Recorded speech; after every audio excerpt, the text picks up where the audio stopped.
966. Richard, my one big thing this week, we talked a little bit about weather. Weather is something that people just love to talk about in general. It's the first thing that you talk about when you enter an elevator with strangers or in a hotel. You're just like, oh yeah, it's warm outside, it's cool. Well, but it's a dry heat. It's a dry heat. I'm going to get to that in a second. I think there's a bit of a myth to the dry heat thing, but three continents right now are facing an enormous heat wave.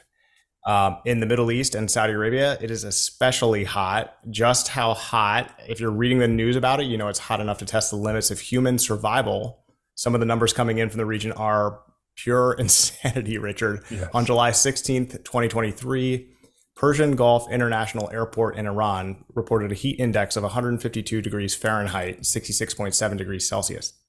Wow. At 12:30 p.m. By the way, that's another translation kind of two calendars thing, going from Fahrenheit to Celsius. We kind of casually use Fahrenheit. That's what we use in the US. Pretty much everywhere else uses Celsius. And that's just one of those things the US is going to be stubborn about. But I had to get my translator app or the sort of Fahrenheit to Celsius out to get some of these numbers out. In Riyadh this week, Richard, high temps are hovering around 115 degrees or so, which is about 46 degrees Celsius. This morning, Richard, and I just checked, the temperature had already reached 100 degrees or 37 degrees Celsius by 9 a.m. And that is just so hot. Richard, when I was in Riyadh in June, the temps were around 110 degrees during the day. They dipped down to about 90 degrees at night. Actually had a couple meals outside at night.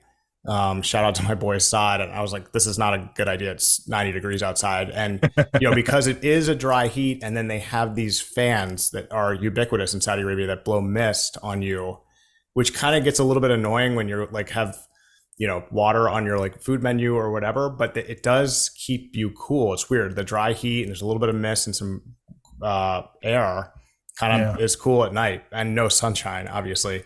So, it's doable at night there. It's getting down to about 90 degrees, a little bit more than that at night now in Riyadh still. So, I think what happens is people just sleep in a little later and spend a little bit more time awake at night, which is interesting. But Richard, the global heat wave is indeed a global story. Records are being set all around the world. Every day in the first week of this month, Richard, which is July 2023, set a record as the hottest global temperature since at least 1979. That's when modern records really were beginning to be kept. Experts say that it could be the hottest in 125,000 years. If you factor in proxy records like free rings and ice cores, things like that. We don't obviously really know for sure, but the planet is warming, and it's not just dangerously high temperatures and their direct effect on humans. The higher temperatures globally will affect sea levels, as we all know. Ice melts from the North and South poles faster than scientists previously expected. The warmer oceans this year mean a potentially more active hurricane season despite El Nino, which was actually kind of a cool deep dive. Basically, a lot of air from El Nino pushes hurricanes out, makes it difficult for them to form. But because the Atlantic is so warm this year, reports from Florida are that if you get into the ocean, it's like getting into a warm bath and not refreshing at all. We may have a more active Atlantic hurricane season. But especially important for the Middle East, Richard. The Middle East and the Arab region, this is something we've discussed on this podcast several times. Going back to our conversation with Jeffrey Beyer, who's a sort of a climate sustainability expert based out of Dubai, great conversation with him. The Middle East and the Arab region are already facing rising temperatures almost twice as quickly as the rest of the world.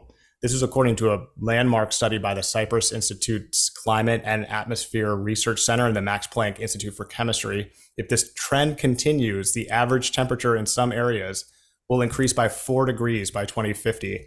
I think that's 4 degrees Celsius. The goal of limiting global warming to 1.5 degrees, as laid out in the Paris Climate Agreement, already seems pretty unachievable in the region, but we'll see. And Richard, recently, as we've talked about, the weather here on the 966, we can't avoid it. Everybody talks about the weather all the time. It's funny, once you notice that, you notice how much people talk about it. 2 weeks ago, Richard, 1.8 million Muslims battled through a days-long Hajj pilgrimage in Saudi Arabia in temperatures up to 48 degrees Celsius, which is about 118 degrees Fahrenheit. Thousands were treated for heat stress. Several died. Richard, in the GCC in Saudi Arabia, there are rules against, as you know, working during the hottest hours of the day. Increasingly, these areas are dependent on air conditioning more and more, but access to AC is not as widespread as it needs to be. Good time now, Richard, to give a shout out to Johnson Controls for doing the good work they do. Make sure you listen to our convo from a few weeks ago with CEO Mohammed Al-Sheikh. He was terrific. So what can be done? It's really hard to say, and that's sort of the mood that can be extracted from media reports now around the world, Richard, on this global challenge. But of the 5 countries in the world that have yet to ratify the Paris Agreement, 4 are in the Middle East, which is amazing. Iran, Libya, Yemen, and Iraq have all not signed the Paris Agreement. And it is in this hottest region of the world, Richard, the Middle East, that hosted the most recent UN climate change conference, more commonly referred to as COP27, and the next climate change conference, COP28, will be held in the UAE in Dubai on November 30th, 2023. Of course, Saudi Arabia is working on its own contribution to mitigating the efforts of climate change with the Saudi Green Initiative, which seeks to plant billions of trees and make its cities, which typically are hotter than average because of buildings and pavement, etc., make those cities more habitable in the summer with green spaces and ample shade. Another thing we've discussed recently on this podcast, Richard, the billions of trees that are going into Saudi Arabia and especially Riyadh, the Green Riyadh Initiative. And there's some memes going around showing the difference between similar streets around the world before and after trees and when the temperature would have been the same, but the at street level temperature is much lower because you're not getting direct sunlight and there's some sort of, there's shade and greater airflow because of these initiatives. So that stuff does work. But yeah, for sure, my one big thing this week is the big numbers on the thermostat around the world. Saudi Arabia and the wider Middle East are really experiencing some heat right now. For those of you who are in Kingdom right now, and many leave in the summer, please stay safe and stay cool, and send Richard or me via WhatsApp, LinkedIn, YouTube, or whatever, some thoughts on how you stay cool. If you have any tips that you do that seem to be unique to you. Richard, I know I've already gotten several screenshot weather apps from friends just showing exactly how hot it is. So reach out to us and let us know if you have any tricks or tips on staying cool, because it's hot out there. It's hot here, Richard, in the United States, but not quite Middle East level hot or Arizona desert hot. So anyway, stay cool, everybody. Yeah, that was a good one. That was a really good one, and timely too. I mean, it is dangerous, and we can obviously there's some controversy of what we attribute it to, but we seem to be in a sort of a worst case scenario of a lot of things coming together, creating this heat dome. It seems to envelop the whole world. So what's on the not signatories to the Paris Agreement? Who's the 5th one? Is that you said Iran, Libya, Yemen, Iraq in the Middle East? You said there was another 5. I don't know, but I would assume it's North Korea. I'm going to look it up right now. I think that's a good one. That's a good one. Not none of these are big carbon emitters, but yeah, it is interesting. How they're going to remediate this and try and get ahead of it, because as you say, the temperatures all globally are going up, but they're ramping up quickly in the Middle East to unlivable levels, projected to be unlivable levels. And it is interesting too. Always every summer, Saudi Arabia at least has to, their domestic usage of natural gas is, they have to redirect crude and natural gas to deal with the huge energy draw from AC. Richard, I'm sorry for slandering our North Korean listeners and viewers. They did sign the Paris Agreement. It was Eritrea. It did not. So anyway, yeah. That was my second guess. And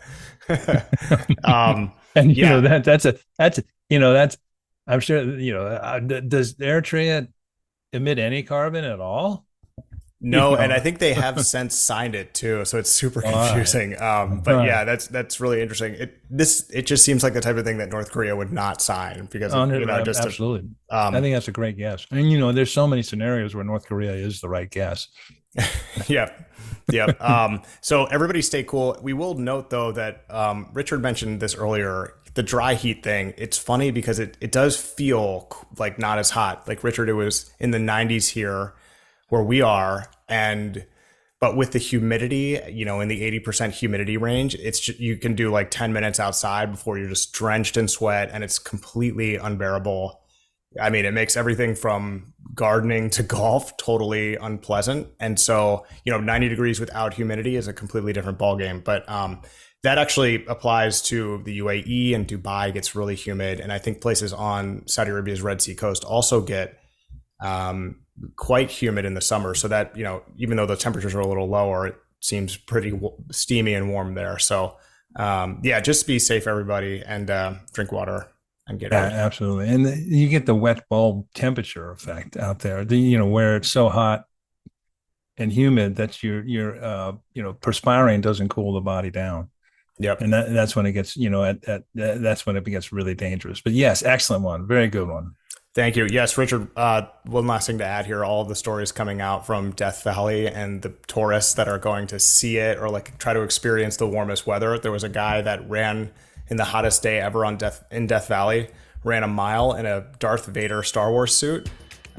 Just, I think, to get media attention. He survived, but please don't do anything like that and stay inside. So, Richard, thank you. That's pretty interesting stuff.